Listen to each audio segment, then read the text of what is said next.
आपण काही ह्या शब्दपट्ट्या तयार केलेल्या आहेत।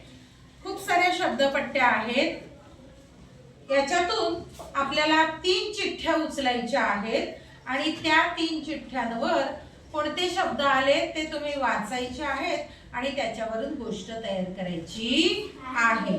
कोण येतो पहिल्यांदा? ये जान्हवी। याच्यातून ती 3 चिठ्ठ्या उचलणार आहे।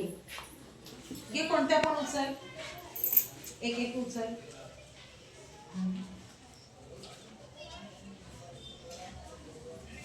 ती चिठ्ठ्या तिने उचललेल्या आहेत, ठेवत्या इथे आणि त्याच्यात कोणते शब्द आलेले आहेत ते प्रथम आपल्याला ती वाचून दाखवेल।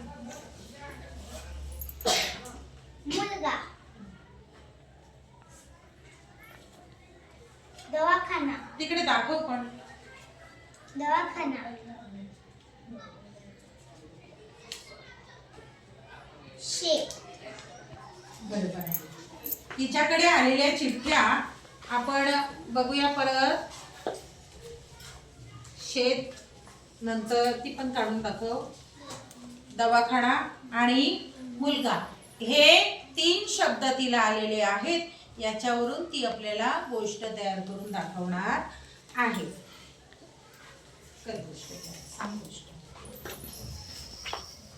एक चिंतापूर नावाचं गाव असतं। तो गाव खूप सुंदर असतो। त्या गावामध्ये वेगवेगळ्या ठिकाणचे लोक येतात। त्या गावामध्ये एक नदी आहे। त्या नदीमध्ये खूप मासे आहेत।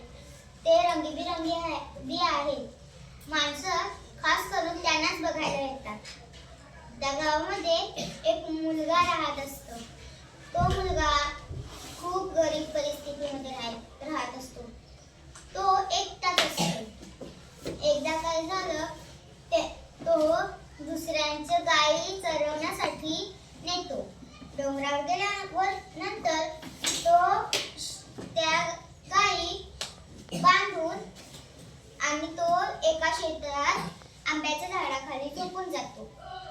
त्याला एक विंचू चावतो।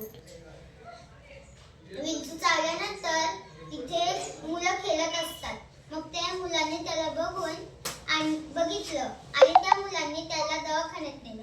दवाखान्यात नेल्यानंतर समजलं की तो खूप आजारी पण होता आणि त्याच्यावरून त्याला विंचू चावलं।